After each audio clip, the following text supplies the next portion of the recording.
So I'm sitting here looking for new players who are trying out Street Fighter 6 ranked for the first time. And I realize everybody ain't gonna get through the game the same way we all play Street Fighter. Heck, I know a lot of people, even during the first week of the game, they were struggling and they've been playing Street Fighter since the 90s. It's even more frustrating seeing some of your peers being like Diamond, Platinum, or even Master rank, and then you stuck in like bronze, silver, or maybe even worse, rookie. And then I found this one streamer, Zuri Sparks, that dabbled with fighting games before, but this was our first time ever jumping in on ranked in Street Fighter 6. And it taught me a lot of things that I noticed other streamers that are playing Street Fighter 6 are doing as well. So I'm gonna help everybody out for the future. Go follow Zuri Sparks, man. She the GOAT. She got the really good energy. Y'all gonna love that. But I think I got to the point to actually be able to tell you guys early on and help you on why you're stuck in bronze rank in Street Fighter 6.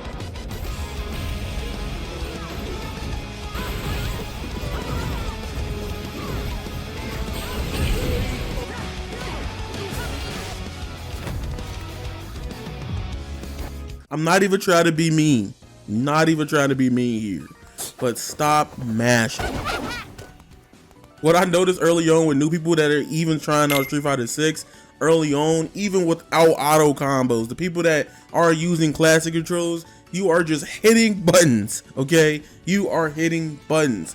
You need to assess the situation and take it very slow. Street Fighter ain't like an anime game where you need to have 30 hit long combos or some misconception that you've seen about a fighting game on social media nowadays.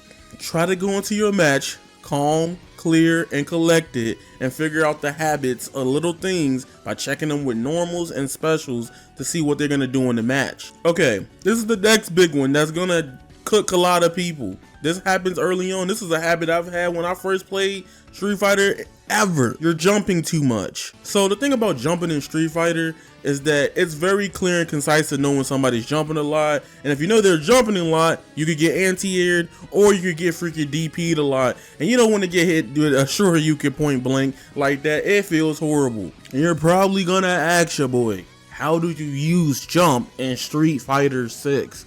I got a few ways that you could probably do this early on. The most commonly used way to use jump in Street Fighter is pretty much use it to beat. Number one, it helps you beat projectiles and fireballs. Hadouken, in some scenarios, maybe even JP, you use it to jump to beat their fireballs or projectiles. Jump is also good in some ways to beat out good poke options with certain characters. I'm still learning this as well, but you will know, like, alright, he throwing out a laggy button, I'm moving.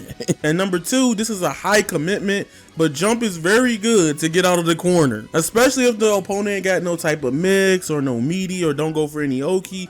Jumping out of the corner could probably be a very good way to save your cheeks there, man. Next biggest tip is learn what your buttons do with your character. Every character has a certain subset of buttons. Classic has more than modern, but they all have similar properties based on the moves. So between them, you can tell like they're plus or minus. There's even the game that has a frame meter in the game that tells you what's plus and what's minus in the game. And two, if you want to even learn even further, potentially, go to this website I'll link. I constantly will link them. Supercombo.gg, the wiki. It has the showcase of all the characters' moves, what they're usually used for, when you probably see those moves, to help you understand when to use your normals or your attacks in neutral. And the biggest one I'm starting to see based on a lot of people I'm watching play Street Fighter 6 is you have really bad resource management, like really bad. I'm not even joking to you. Street Fighter 6 is very different from all the other Street Fighter games. Yes, it's still 100% Street Fighter, but the drive gauge and the drive mechanic itself adds to a whole layer of mental stack and another layer of resource management that I don't believe was really ever there in Street Fighter to begin with. So this Street Fighter is a unique experience, and I see some people just holding parry down and then getting grabbed and getting punished counter because they holding parry down.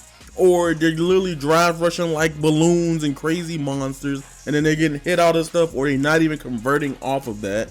You have to learn when is the best time to use these mechanics and get yourself out of those situations. A commonly known situation I see with Street Fighter 6, especially before like Gold 3, is that people will hit drive impact no matter what. They may not even know how to do a Hadouken, but that L1 button gonna go off. They gonna try to drive impact you. And the best way to deal with drive impact is number one, and some of the best ways to deal with DI in the game is essentially number one, react to it with your own DI. That way you know how some people come in and then you do yours and it hits them, you win that interaction. That is the one I'm actually scared of telling people to do, because that just, sometimes I know I hit the button and I be getting so pissed off with how inputs are in Street Fighter 6. I know I hit it and I don't get it, and I'll do it all from a light button and still won't get drive impact for some reason. It's so very weird. So my biggest suggestion early on ranked at least, is if you have level 1, you can use it. Don't use level 3 because you just lose all your meter unless you know you're going to win from it, or just get a whole significant lead that you're confident enough in your playstyle to carry from the lack of meter from your super gauge. You can also grab drive impact, and I'll probably go more in depth about that in the future. If the video hit 100+ likes, I might break down the ways I deal with drive impact so far, especially on modern controls as well. Oh, another big tip is maybe you don't like doing combo trials early on. I know how some people are very reluctant against doing those to get even a basic beginner idea of how things work in the game. Personally, I would tell you, learn your hit confirms. Learn how to use your jabs into some of your specials. For example, a thing I did with Cammy early on was learning that I could do 2 jabs into light spiral arrow, instead just on modern relying on the auto combo to get damage. This way it makes it easier to mix up my opponents to get those hits in, and it made it better for me and more comfortable for hit confirming into special moves. Learn how to confirm into low jab into special, light, medium, and heavies into special. They all work different for each character. You have to find it out for your character specifically. And the last biggest tip I'll probably give you, something I've learned early on, and I know this game got freaking one-piece grabs. Do not rely on grabbing people in Street Fighter 6.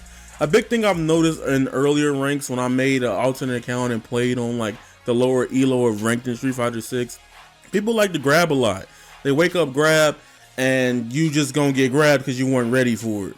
After a while, once you get good at the game and as the game evolves, people gonna start like shimmying that and punishing you for grabbing.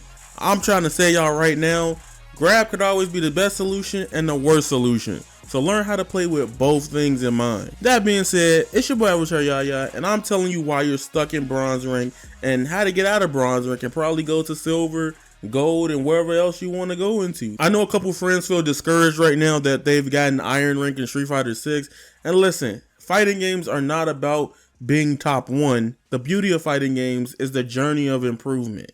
And you got to be willing to want to improve to get better at these games. And over time, you start learning different things and getting better at the game, you're going to have even more fun because now you just want to get better and compete more.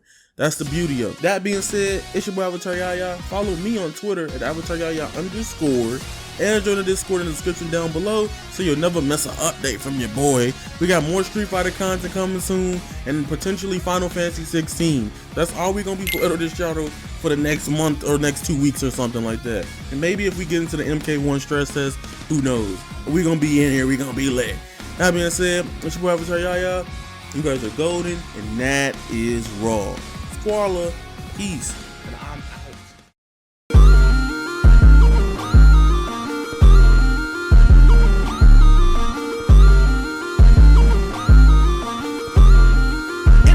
Never felt like this. Yeah, yeah, yeah, yeah, yeah, yeah, yeah, yeah, yeah. Maybe it's the death of me. Let my own worst enemy.